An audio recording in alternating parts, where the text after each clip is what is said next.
എല്ലാവർക്കും ബ്യൂട്ടി ലൈഫിലേക്ക് സ്വാഗതം. നമ്മളുടെ ഇന്നത്തെ വീഡിയോ എന്ന് പറയുന്നത് മഞ്ഞുകാലം തുടങ്ങിക്കഴിഞ്ഞാലാണ് നമ്മുടെ സ്കിന്നിൽ കൂടുതൽ പ്രശ്നങ്ങൾ ഉണ്ടാവുന്നത്. സ്കിൻ ഡ്രൈ ആവുകയും ചൊറിച്ചിലും അങ്ങനെ ഒരുപാട് പ്രശ്നങ്ങൾ ഉണ്ടാവാറുണ്ട്. അതുപോലെ ഡ്രൈ സ്കിന്നുകാർക്കാണ് ഇത് കൂടുതൽ ബുദ്ധിമുട്ടുണ്ടാക്കുന്നത്. മഞ്ഞുകാലത്ത് ഉണ്ടാകുന്ന നമ്മുടെ സ്കിന്നിലെ പ്രശ്നങ്ങളെ അകറ്റാനായിട്ട് നമുക്ക് വീട്ടിൽ തന്നെ ഒരു മോയ്സ്ചറൈസിങ് ക്രീം എങ്ങനെ തയ്യാറാക്കാം എന്നുള്ളതാണ് ഇന്നത്തെ വീഡിയോയിലൂടെ ഷെയർ ചെയ്യുന്നത്. അപ്പോൾ ഈ ഒരു ക്രീം ഞാനൊരു 1 ഇയർ മുമ്പ് ഇട്ടിരുന്നതാണ്. പക്ഷേ നമ്മുടെ ചാനലിലേക്ക് പുതിയതായിട്ട് ഒരുപാട് മെമ്പേഴ്സ് വന്നിട്ടുണ്ട്.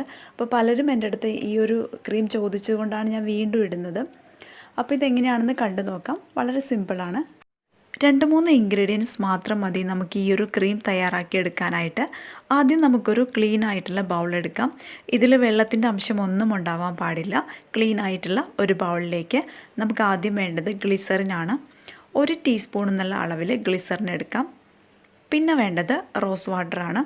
1/2 ടീസ്പൂൺ റോസ് വാട്ടറും കൂടെ ഇതിലേക്ക് ചേർത്ത് കൊടുക്കാം. പിന്നെ വേണ്ടത് അലോവേര ജെല്ലാണ്. 1 ടീസ്പൂൺ എന്നുള്ള അളവിൽ അലോവേര ജെല്ല് ചേർത്ത് കൊടുക്കാം. അപ്പോൾ ഈ 3 ഐറ്റംസ് മതി. നമുക്കിത് നന്നായിട്ടൊന്ന് മിക്സ് ചെയ്തെടുക്കാം. മിക്സ് ചെയ്യുക എന്ന് പറയുമ്പോൾ ഒരു 2-3 മിനിറ്റ് നല്ല രീതിയിൽ മിക്സ് ചെയ്ത് കൊടുത്താൽ നമുക്കിതൊരു ക്രീം രൂപത്തിലായി കിട്ടും.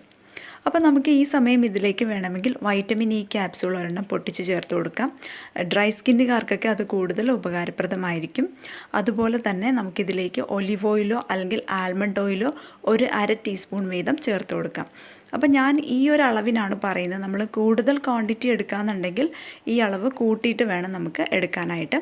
അപ്പോൾ 2-3 മിനിറ്റ് നന്നായിട്ട് നമുക്ക് മിക്സ് ചെയ്ത് കൊടുക്കാം. അപ്പോൾ നമുക്ക് നല്ലൊരു ക്രീം രൂപത്തിൽ കിട്ടും. ഈ ക്രീമിലേക്ക് നമ്മൾ വൈറ്റമിൻ ഇ ക്യാപ്സ്യൂളോ ഒലിവ് ഓയിലോ ചേർത്ത് കൊടുത്തു കഴിഞ്ഞാൽ ഇത് കുറേ കൂടെ കട്ടിയായിട്ട് കിട്ടും. മാത്രമല്ല നല്ല വൈറ്റ് ക്രീമായിട്ടായിരിക്കും കിട്ടുന്നത്. അത് ചേർത്തില്ലെങ്കിലും പ്രശ്നമൊന്നുമില്ല. നമ്മുടെ ക്രീം ഇവിടെ റെഡിയാണ്. നമുക്കിതിനെ ചെറിയൊരു കണ്ടെയ്നറിലേക്ക് മാറ്റി സൂക്ഷിക്കാം.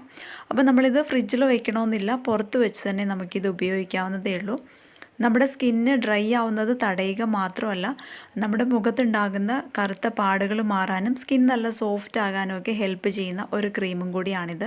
അപ്പോൾ എല്ലാവരും ട്രൈ ചെയ്ത് നോക്കുക. പിന്നെ നിങ്ങൾക്ക് ഈ വീഡിയോ ഇഷ്ടപ്പെട്ടിട്ടുണ്ടെങ്കിൽ തീർച്ചയായിട്ടും ഒന്ന് ലൈക്ക് ചെയ്തേക്കുക. നിങ്ങളുടെ അഭിപ്രായങ്ങൾ താഴെ കമൻറ്റ് ബോക്സിലൂടെ ഒന്ന് അറിയിച്ചേക്കുക. അതോടൊപ്പം ഈ ചാനൽ ഇതുവരെ സബ്സ്ക്രൈബ് ചെയ്തിട്ടില്ലാത്തവർ ഒന്ന് സബ്സ്ക്രൈബ് ചെയ്ത് സപ്പോർട്ട് ചെയ്യുക. താങ്ക്